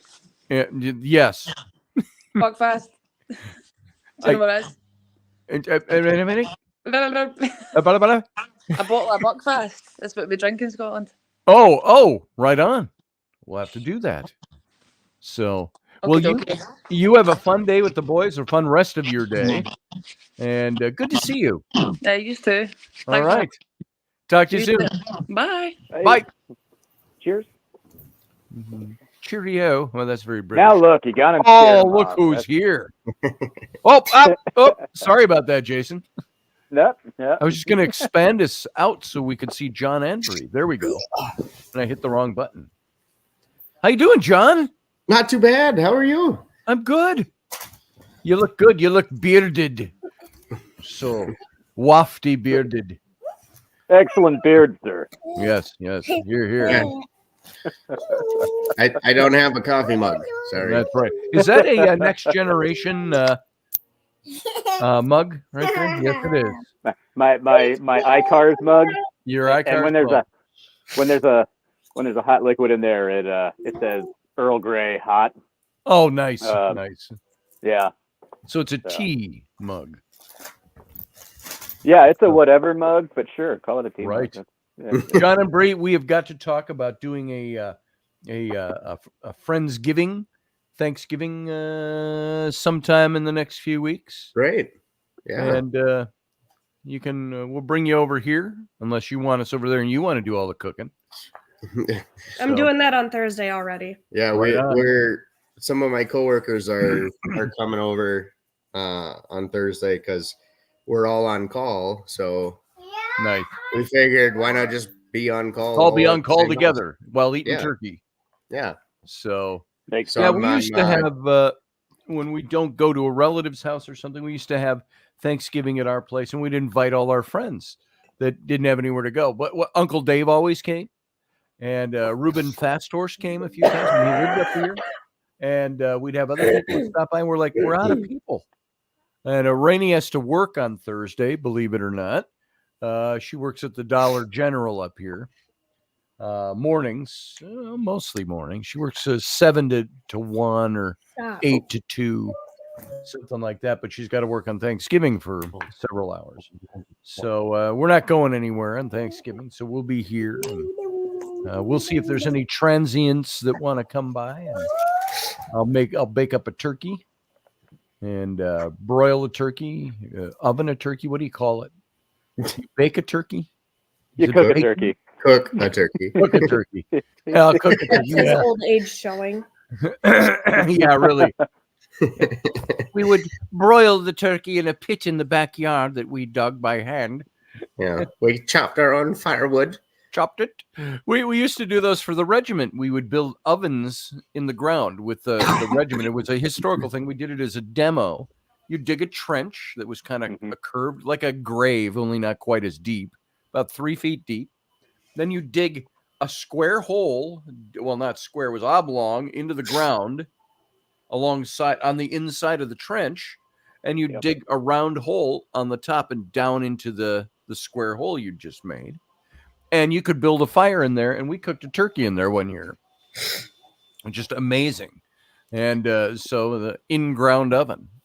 And yeah, people do that with full pigs. They'll wrap the pigs and bury it. They actually put the dirt back over the top. I wanted to try that. Yeah, it's basically doing the luau style. Yep. Luau style. Over here in view of Mount Wanahakalugi, we are going to have our roasted pig for Thanksgiving. Don't mind the dirt. Yeah, I'm going to experiment a little bit this year, and our turkey I'm actually going to put on our pellet smoker, and we're going to smoke it. Nice. What kind of pellet smoker you got? It's like a Traeger. Okay. Yeah. Walmart brand. I have a pit boss, and all right. Well, did you see the way that was delivered? What kind of pellet cooker do you have? Oh, okay. I have a Pit Boss. Yeah. That is not at all how that was delivered. All right? That's how I heard it. Yeah. Everybody who has a Traeger is like, it's our Traeger, and I'm like, I've got a Traeger or Green Egg or whatever, and it's like, yeah, Right. so I've got a Pit Boss, and it's actually pretty good for the cost. That's cool. You'd look at the price point, it versus like a Traeger, and you'd be like, all right, I'm buying the Walmart brand, and Yeah. it works perfectly well. And I enjoy mine. I've done ribs. tons of briskets on mine, and yeah, Cool. it's works Oh, really Yeah, good. we've had some. You had us over for brisket Yep. that you did on your. It was one of the first ones I think you did, Yep. and that was fantastic. By the way, Yeah, I got I'm requests. running out of smoking with her. yeah, I got requests for feeding all the guys at work to get I'm brisket. sure. So I'm gonna get three full size briskets and nice, smoke them all at work, and we're gonna have them for like lunch at work. nice. I don't know what we're gonna do. I think we're just gonna do you're gonna do up a turkey on Thursday. I'm gonna put out the word and see if anybody needs a place to go on Thursday. They can come to our place Just within don't deep fry it reason. frozen. Not like 23 stop. people, like 2, 3 maybe. So get that going. And that's funny that it's already Thanksgiving. It just turned November. Oh, it just turned July. Right. So talk about getting old. Everything's melting together. So It's weird how time does that. It's weird how it keeps flowing like that. Hey, I'm just glad we don't have Time any of that dilation. white stuff on the ground yet. Don't say the word. Do not say the word. Don't say the Don't word. say it. Yeah. Don't say it. Cocaine. There's no cocaine on the Yeah, I ground. know. I can't believe it. Calm down, Eric Clapton. Look.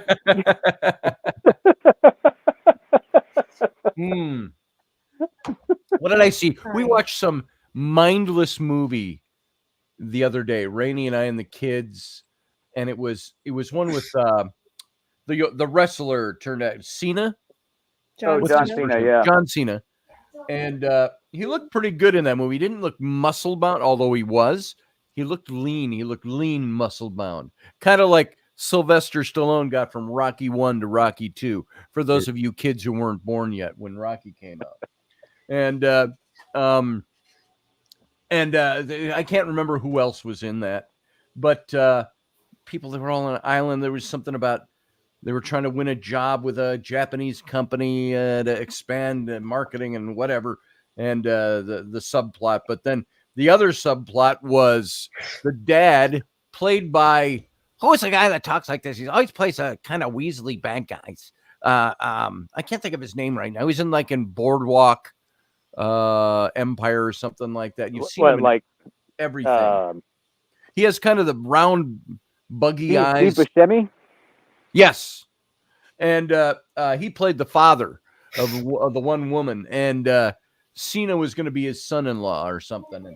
But he had escaped from prison. Nobody knew that, and he's got ties with drug lords down there. He's trying to make some money, and so the whole subplot was that. And there was a scene where he gets a package. One of the guys gets a package in the mail, and it's a big bag of cocaine. And he's looking at this, and he thinks he's trying to hide it, so nobody knows he's getting this big meeting with this company and all this.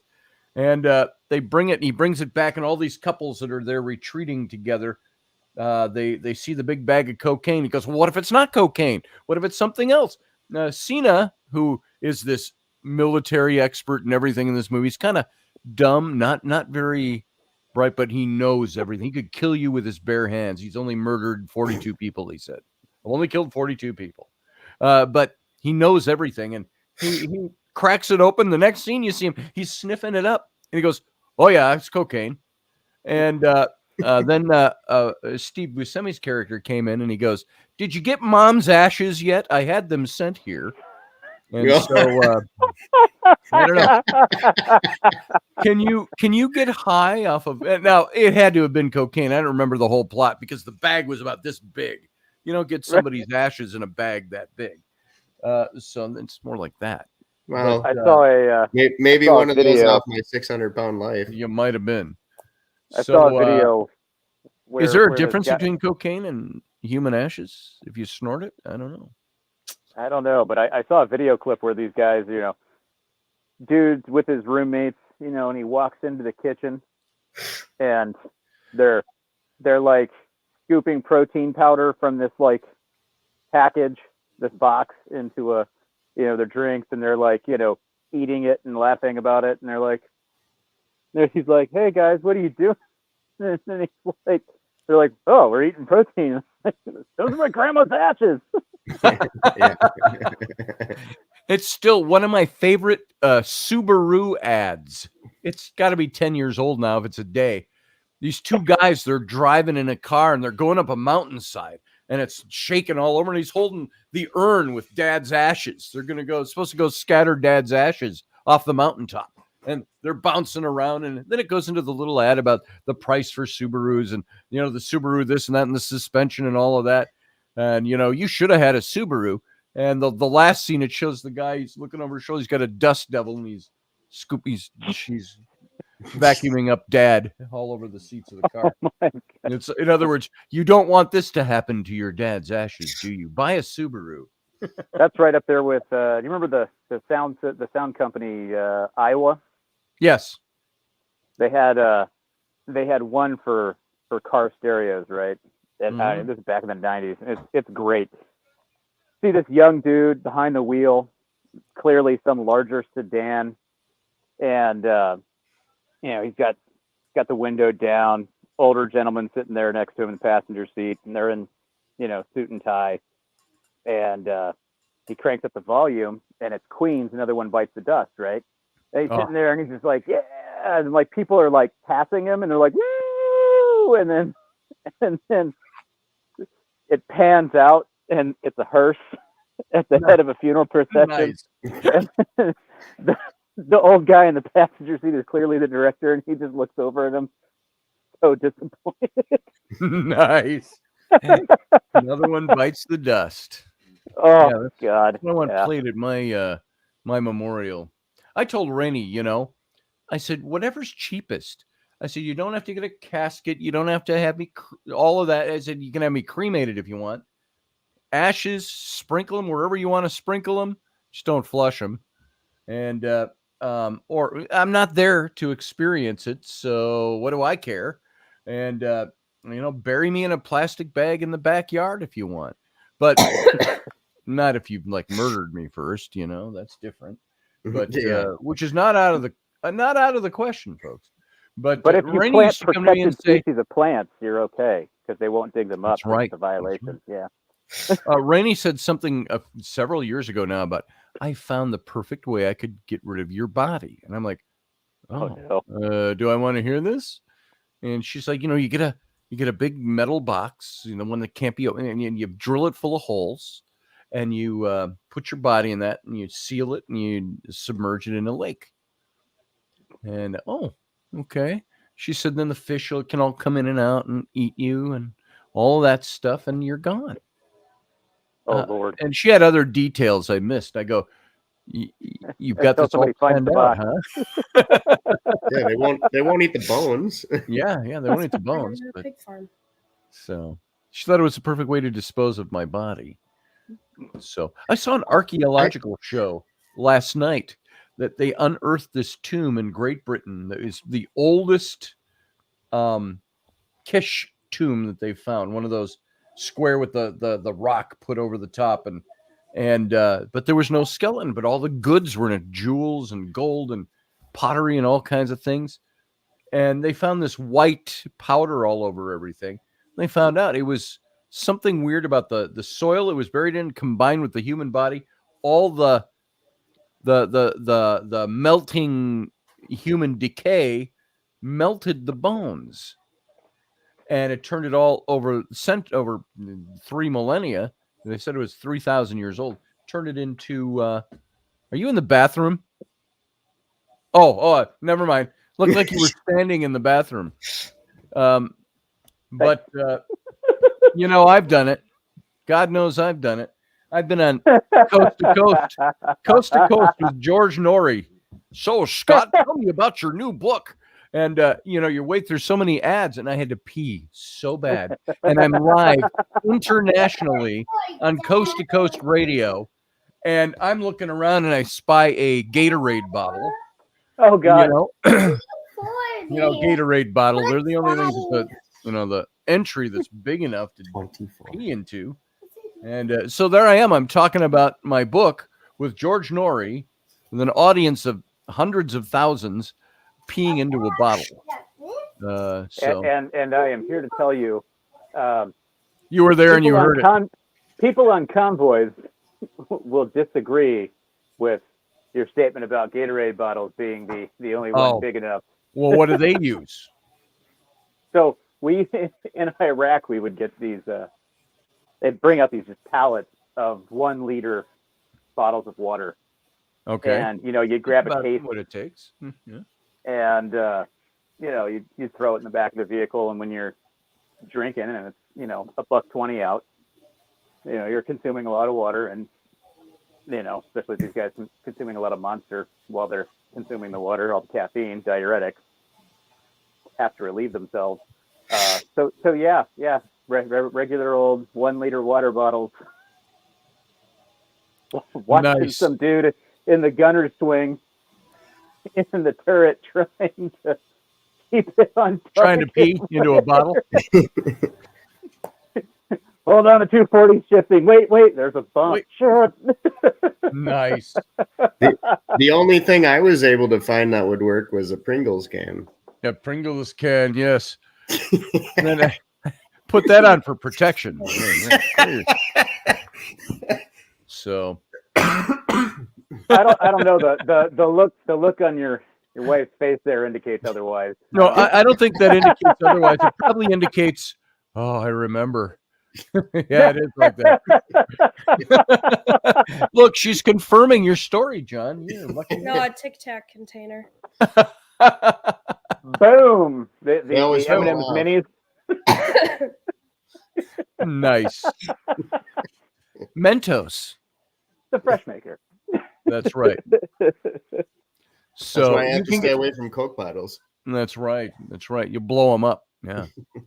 I don't know, but if I ever decide to go on a crime spree, I'm buying a box of Mentos. There it is. The whole pack. That way, when the cops finally do catch up with me, and they'll be like, "Oh, hey." Exactly. Roger Rabbit says you can get a small amount of your ashes sent to the moon for about $15,000. Now, what do? We haven't had a live moon landing for how long? 30 years since we stepped foot on the moon? 35, 40 years? So what do they do with all these? Do they collect them up and they go, we're going to wait till we send the next manned mission to the moon, or do they just crash them into the moon? I don't know, but they launched Scotty into space. They did? Yeah. They James Doohan. Yes. I thought you meant me. Yeah, no, not you. About?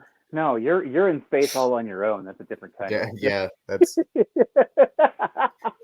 Roger says the only thing that works for me is the big oatmeal containers. So. Why are you bringing all these toys It's out? the right thing to do, said Wilfred Brimley. Well, did you see India went to the moon now? Oh, yes. Oh, we have sent our first manned mission to the moon. Yeah.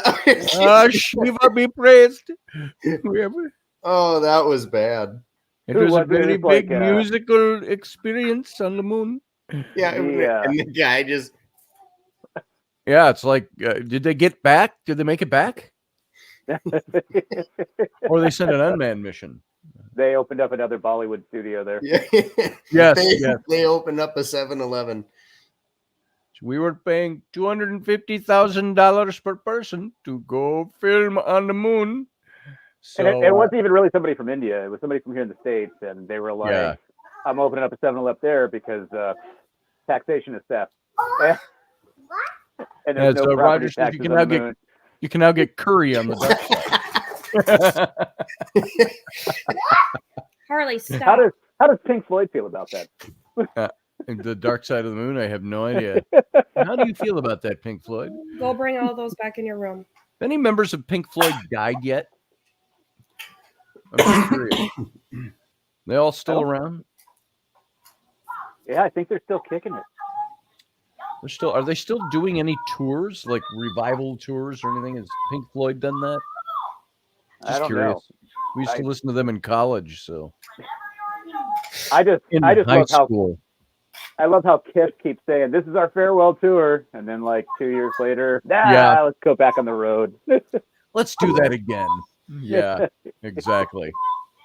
Not everybody has seen Gene Simmons' tongue live. Right. Well, we're going to start wrapping this up. It is 10:56 and 37 seconds. And so we like to be out of here by 11 Central Time. Richard Wright died a while back, says Randall Flack. Okay. Oh, didn't know. Yes, they're still alive. Barrett died in 06. 06. Oh, that's a ways back. No. Yeah. That's a long time ago. That's like 18 years ago. So, is that right? Yeah. In another month and a half, it'll be right. So, what have I got to say? Raini was going to come in and make an appearance, but she went upstairs and did something else. So probably to talk about swings that scared her off. Yeah, I think that was it. She didn't want to get into it or the conversation. Get in that thing. Yeah, she's worn out from yesterday. She looked pretty this morning, though. I'm like, hey, you look really nice for having just woke up. And but she's sitting upstairs vegging out, so didn't make it down. Randall says Gilmore, Mason, Waters are alive. Oh, there you go. I didn't know all their names, so wasn't that big a fan. That's like Star Trek. You recount original Star Trek. Who's already dead? Leonard Nimoy, James Doohan, who played Scotty, Lieutenant Uhura, Nichelle Nichols. So you've got Walter Koenig. You've got he's alive. Sulu Takei. George Takei. Sulu Takei and Shatner are the only three left alive. Yeoman Rand is gone. So. Yep. I actually got to meet. Excuse me. Was it Jan? Nicely done, Bree. Not Majel Barrett Roddenberry. She's gone too. Yeah, she is, but it was she played the nurse, right? Dr. McCoy, Leonard. Leonard McCoy's dead, but the one Majel Barrett Roddenberry, I think, played. She didn't play Yeoman Janice Rand, the blonde. Yeah, Janice Rand, who was what's her name? It'll come to me. That one person. Brain fart. But I actually got to meet her at a massive 30th anniversary she was convention hot. that they had. Yeah, one of my big crushes. So DeForest Kelly was Dr. McCoy. He was the first to go of that crew. And then damn it, Jim, I'm a doctor, not a doctor. Oh wait. Damn it, Jim. Scatter my atoms across the universe. What was her name? Who played Janice Rand? Why am I slipping on that? I used to know it like Catwoman. Who was your favorite Catwoman? Why, Julie Newmar, of course. The best. I mean, Eartha Kitt was great, but she could not hold a candle to not visually. I think acting wise, she brought a whole different level to Catwoman that was great. But Julie Newmar was like stunning. Yeah, and put Julie Newmar in a sparkly black cat suit. Hello. So anyway, on that note, it's now 11 o'clock and 10 seconds. We're going to get out of here. So everybody, thank you for being here today. We've only got a handful of you left in the chat room because it's 11 o'clock on a Sunday, noon in other places in the country. Adam West was my favorite Batman too. He wasn't he didn't have the muscles, but he had he was the presence. He was Batman. And so, I would like to see him play in some of the new movies that they did. That's Adam West as Batman the Dark Knight. And then he just became the mayor of Quahog. That's right, the mayor of Quahog. So, all right, guys, let's get out of here. Jason, good to see you, brother. Good seeing you guys. See you again tomorrow night when we do Intrepid Radio. Monday, Wednesday, Friday, folks. 9 p.m. Central Standard Time. Intrepid Radio, the real show. Not this tomfoolery that we do on Sundays. So we'll see you tomorrow night. Have a fun day, Jason. Later, Scotty. Good night. Good morning, I mean. Good noon. Brianna, good to see you. You sniffle away over there. Your Coke habit, you will conquer this if you keep trying. Yeah. So tell John goodbye for me. Bye, John. And, Scotty says bye. Bye. We'll see you guys soon. Let's talk. Let's figure things out. All right. Have a fun day. See ya. All right. And everybody else, thank you for being here. Thank you for being part of this show. Thank you for being part of my life. And we'll see you again Monday, Wednesday, Friday. Live long and prosper, and shalom.